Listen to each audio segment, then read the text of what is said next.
Saudi अरब के वज़ीर ख़ारजा की तरफ से इंतहाई सख्त अल्फाज का इस्तेमाल किया गया है ईरान के लिए। एक लम्हे के लिए तो ऐसा लग रहा था कि शायद वो ये कहना चाह रहे हो कि ईरान तो इस्लामी असूलों के ऊपर चलने वाला नहीं है, तो लिहाजा इसको गैर इस्लामी डिक्लेयर कर दिया जाए। मतलब मैं उनकी बातों से ये समझा, ऐसे कौन से उन्होंने सख्त अल्फाज का इस्तेमाल किया, ये चीज़ मैं आपके सामने रखने की कोशिश करूँगा। और एक तासुर किसी हद तक एक ये भी पाया जाता है कि जब सऊदी अरब ने ये कह दिया कि वो ईरान के अगेंस्ट अपनी फ़ज़ाई हदूद नहीं देगा, किसी किस्म का कोई ताउन नहीं करेगा ईरान के अगेंस्ट, तो जो अब ईरान सऊदी अरब के साथ कर रहा है ये गलत कर रहा है। ऐसा ना हो कि सऊदी अरब इस जंग के अंदर शामिल हो जाए, और अगर शामिल हो गया तो फिर ईरान का बहुत बड़े पैमाने के ऊपर नुकसान भी हो सकता है। हमने इस चीज़ का जायज़ा लेना है कि क्या वाकई जो सऊदी अरब ने बयान दिया था कि हम अपनी ज़मीनी हदूद या फ़ज़ाई हदूद नहीं इस्तेमाल होने देंगे ईरान के अगेंस्ट, क्या वो सऊदी अरब अपने उस बयान के ऊपर कायम भी रहा है या नहीं रहा। ये तमाम तर चीज़ें आज के इस व्लॉग का हिस्सा होंगी। अस्सलाम वालेकुम। आज तारीख़ है 19 मार्च 2026 और मैं हूँ रज़ा अब्बास। आपसे दरख्वास्त की वीडियो को लाइक और चैनल को सब्सक्राइब कर लीजिएगा। तो देखिए तेज़ी के साथ सबसे पहले मैं सऊदी अरब के वज़ीर ख़ारजा का बयान आपके सामने रख देता हूँ। सऊदी वज़ीर ख़ारजा ने इस्लामी ममालिक के वज़ीर ख़ारजा की इमरजेंसी कॉन्फ्रेंस के अख्ताम की प्रेस कॉन्फ्रेंस में कहा कि मैं समझ नहीं पाता कि वो इस्लामी मकासद का दिफा करने का दावा कैसे करते हैं, वो यानी कि ईरान, जबकि इस्लामी ममालिक पर वो हमले कर रहे हैं। वो सिर्फ एक मुल्क पर हमला नहीं कर रहे, सऊदी अरब, बहरीन, कुवैत, कतर, मुत्तहिदा अरब अमारात, ओमान, लेबनान, उर्दन, इराक़, तुर्की, ये सब इस्लामी ममालिक हैं और सबको निशाना बनाया गया है। इस जंग से पहले भी इस्लामी दुनिया में ईरान का किरदार क्या रहा है, ये सऊदी अरब के वज़ीर ख़ारजा उस कॉन्फ्रेंस के अंदर सवाल कर रहे हैं, फिर इसी का वो जवाब भी देते हैं। वो कहते हैं कि इन्होंने यमन में हौसी मलेशिया की हिमायत की, इराक़ में तंजीमों की हिमायत की, और अब वो इराक़ी इलाकों के ऊपर भी हमले करते हैं, इराक़ी इलाकों पर भी हमले करते हैं। लेबनान में हिज़्बुल्लाह के ज़रिए मुदाखलत की, ना सिर्फ सियासी फ़ैसला साजी को यरगमाल बनाया, बल्कि पूरे ख़ित्ते में गैर मुस्तहकम करने वाले इक़दामात किए, जिनमें सऊदी अरब भी शामिल है। एक वाज़ेह मिसाल शाम में ईरान और हिज़्बुल्लाह का किरदार है। तो ये मुसलमानों की हिमायत कहाँ है जब ऐसे इक़दामात हो रहे हैं। वो इस्लामी मकासद की हिमायत का दावा कैसे कर सकते हैं जब अपने लोगों पर जुल्म करने वाले इदारों की हिमायत करते हैं, लेबनान में सियासी शख्सियात के कत्ल की हिमायत करते हैं, और इराक़ में तरक्की की राह में रुकावट बनने वाली मलेशिया को ताकत देते हैं। मैं कोई हकीकी हिमायत नहीं देखता, ये महज नारे हैं जो पर्दे के तौर पर इस्तेमाल किए जाते हैं। हकीकत में ये टूल्स सिर्फ ईरानी मफादात की खिदमत के लिए इस्तेमाल होते हैं, ना कि उन उसूलों की जो वो दावा करते हैं। ये जो बयान है ये 19 मार्च 2026 को, यानी कि आज ही के दिन आप ये कह लें कि ये मंजर यानी कि जो उसकी प्रेस रिलीज़ है वो सामने आई है, जहाँ सऊदी अरब ने कई अरब और इस्लामी ममालिक के वज़ीर ख़ारजा के साथ मिलकर ईरान के हालिया मिसाइल और ड्रोन, खासतौर पर सऊदी तनसीबात की शदीद मजम्मत भी की है। शहजादा फैसल ने वाज़ेह किया कि सऊदी अरब दबाव की धमकियों के सामने नहीं झुकेगा। सियासी और गैर सियासी रद्दअमल के इख्तियारात मौजूद हैं, और ईरान को अपने गलत हिसाबात पर नज़रसानी करनी चाहिए। अगर ईरान बरादराना रवैया अपनाना चाहता है तो उसे पहले इस्लामी उसूलों का एहतराम करना होगा, जो मुसलमान पड़ोसियों पर हमले की इजाज़त नहीं देते।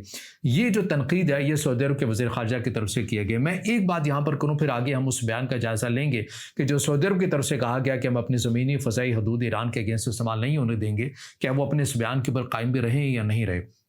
देखिए ये जो तंजीमें हैं ना, जिससे मुतालिक कहा जाता है कि ईरान ने ऐसी जो तंजीमें हैं वो बनाई हैं, लेबनान के अंदर बनाई हैं, इराक़ के अंदर बनाई हैं, यमन के अंदर, तो ये तो सारे वही काम करते हैं। ईरान ने क्या अनोखा काम किया, मैं ये तो नहीं कह रहा कि ठीक किया ये गलत किया, मैं समझाना ये चाह रहा हूँ कि वैसे तो पाकिस्तान के अंदर मुशर्रफ ने ये नारा दिया था ना कि सबसे पहले पाकिस्तान, ये नारा तो हर रियासत अपने वतन की हिफाजत के लिए लगाती है। मुत्तहिदा अरब अमारात भी यही कहती है कि सबसे पहले UAE, सऊदी अरब भी यही कहता है कि सबसे पहले सऊदी अरब, ईरान भी यही कहता है कि सबसे पहले ईरान, पाकिस्तान भी यही कहता है कि सबसे पहले पाकिस्तान। तो ये तो सारी रियासतों का एक ही नारा होता है।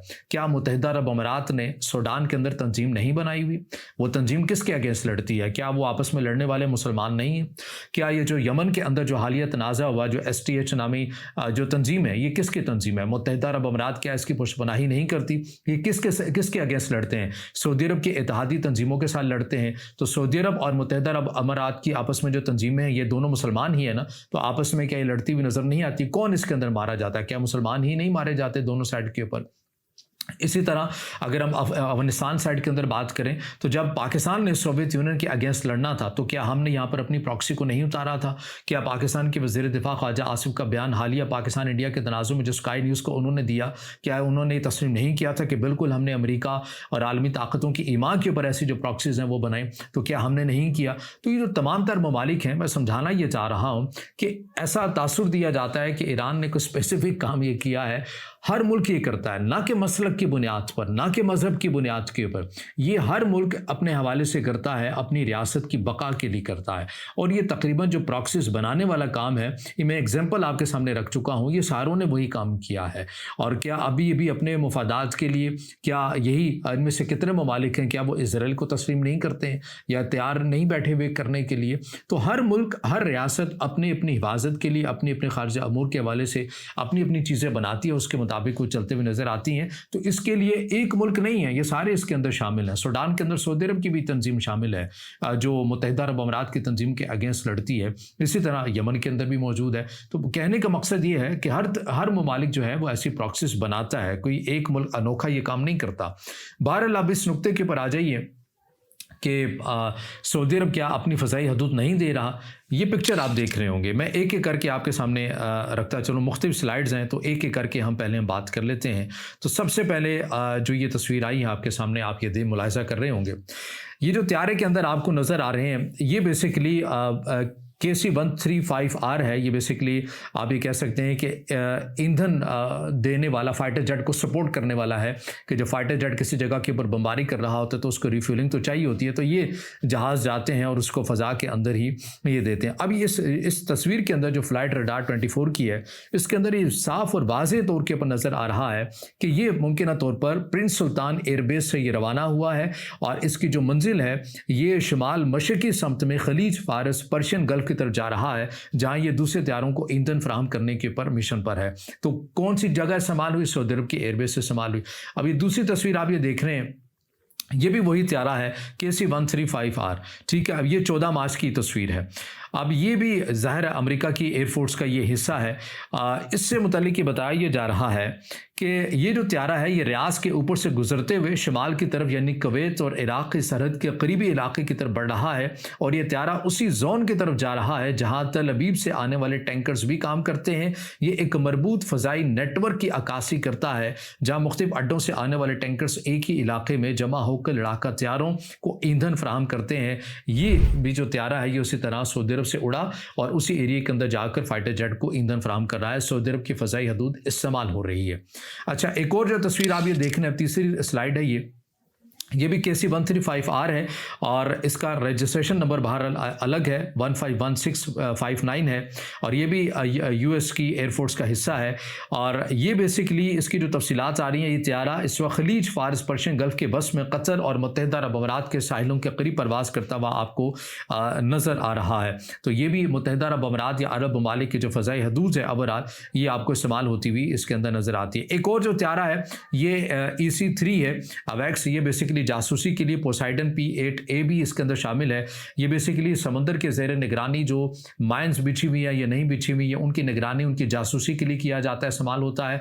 और दूसरा ईरान की कहाँ कहाँ पर नेवी तैनात है उनकी जासूसी के लिए भी होता है। और इसके लिए जो फ़ज़ाई हदूद इस्तेमाल हुई है ये मुत्तहिदा अरब अमीरात के लिए हुई है। मुत्तहिदा अरब अमीरात की फ़ज़ाई हदूद के अंदर आकर ये अपने मिशन को पूरा करता हुआ नज़र आता है और खलीज फ़ारस में ये मिशन मुकम्मल करने के बाद प्रिंस सुल्तान एयरबेस पर लैंड कर चुका है या कर जाता है। यानी कि मुत्तहिदा अरब अमीरात और सऊदी अरब की फ़ज़ाई हदूद इस्तेमाल होती है। जब ये अपने मिशन को पूरा करता है उसके बाद ये सऊदी अरब की प्रिंस सुल्तान एयरबेस के अंदर ये लैंड कर जाता है। अब आ जाइए एक और स्लाइड के ऊपर, आखिरी स्लाइड के ऊपर, बहुत सी स्लाइड है लेकिन मैं एक सबूत के तौर के ऊपर, ये वो चीज़ें हैं जो मेरे और आपकी एक्सेस में हैं। ऐसी बहुत सी चीज़ें हैं जो मेरी और आपकी एक्सेस में भी नहीं होंगी, जो शायद ईरान जानता होगा, जो अंदरून खाना, जो इंटेलिजेंस ज़राए के हवाले से होती होंगी, ज़ाहिर है सऊदी अरब भी जानता होगा। लेकिन ये वो चीज़ें हैं जो मंजर आम के ऊपर आ जाती हैं, मंजर आम पर आ जाती हैं, जो मेरे और आप जैसे जो स्टूडेंट हैं वो उनका देख कर मुशाहिदा कर लेते हैं कि हक़ाइक़ क्या है।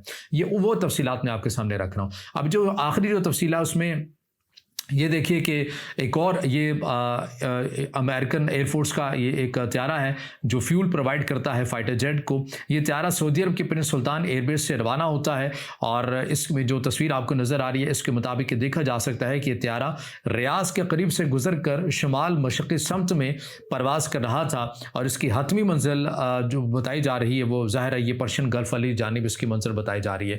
یہ تمام تر وہ 4 یا 5 کے قریب جو پکچرز ہیں میں نے آپ کو بتائی ہیں کہ کس طرح سے سعودی عرب سے خصوصی طور پر وہ طیارے جو کہ فائٹر جیٹ جو ایران کے اندر بمباری کرتے ہیں مختلف جگہوں کے اوپر انہیں جو فیول فراہم کرتے ہیں وہ سعودی عرب کی ایئر بیس سے یہاں سے گزرتے ہیں. تو کیا یہ فضائی حدود استعمال نہیں ہوتی ہے سعودی عرب کی؟ بالکل ہوتی ہے. اب سعودی عرب کا یہ دعویٰ ہے کہ ہم تو نہیں کر رہے لیکن اس ثبوت تو فلائٹ ریڈار 24 کسی ایرانی کی نہیں ہے, کسی سعودی عرب کی بھی نہیں ہے, کسی غیر جانبدار ہی ملک کی یہ ایپ ہے یا اکاؤنٹ ہے جس کے اندر تمام تاری تفصیلات آپ بڑی آسانی کے ساتھ دیکھ سکتے ہیں کہ کون سا طیارہ کہاں سے اڑا ہے اور اس نے کون سی اپنی ایکٹیویٹی کو سر انجام دیا ہے. تو بہرحال یہ وہ چیزیں ہم نے رکھنے کی کوشش کی ہیں اور اس کے اندر میں اگین یہ کہوں گا کہ سعودی عرب جہاں پر اتنی ہوش مندی کے ساتھ دانش مندی کے ساتھ چلتا ہوا نظر آ رہا ہے کہ وہ اس جنگ کے اندر نہیں کود رہا, ظاہر ہے ایک اچھی بات ہے, مثبت بات ہے کہ اس کے اندر مسلم ممالک کو آپس میں آنا بھی نہیں چاہیے, نہ سعودی عرب کو نہ ایران کو. آپس کے جتنے بھی کنسرن ہیں وہ بیٹھ کر دور کرنے چاہیے, ایڈریس کرنے چاہیے. ایران کا یہی کنسرن ہے کہ آپ کے سرزمین کے اندر یہ اڈے ہیں تو ہماری مجبوری ہے کہ ہمیں یہ ایسا کرنا پڑتا ہے, ٹھیک ہے. دوسری سائڈ کے اوپر سعودی عرب بھی کہتا ہے کہ ہم استعمال نہیں ہونے دے رہے, لیکن ظاہر ہے یہ چیزیں ہم نے آپ کے سامنے رکھی ہے. ایک مشکل وقت ضرور ہے, ایک کشیدگی والا ماحول بھی ہے, لیکن اب دیکھنا یہ ہے کہ تمام جو مسلم ممالک ہیں وہ کیا فیصلہ کرتے ہیں اور کس انداز میں وہ آگے بڑھتے ہیں. دعا تو اور امید یہی کرنی چاہیے کہ مسلم ممالک آپس میں ایک دوسرے کے آمنے سامنے دست و گریبان نہ ہو جائیں اور یہ صورتحال ہے یہ بہتر ہو جائے, تھم جائے. تو بہرحال یہ وہ اپڈیٹس ہیں, چیزیں جو میں نے آپ کے سامنے رکھی ہیں. اب اس سے جڑا آپ کو کوئی سوال ہو یا رائے ہو تو ضرور کمنٹ میں ظاہر خیال کیجیے گا, ویڈیو کو لائک کیجیے گا, دوستوں کے ساتھ شیئر کیجیے گا اور چینل کو زیادہ سے زیادہ سبسکرائب بھی.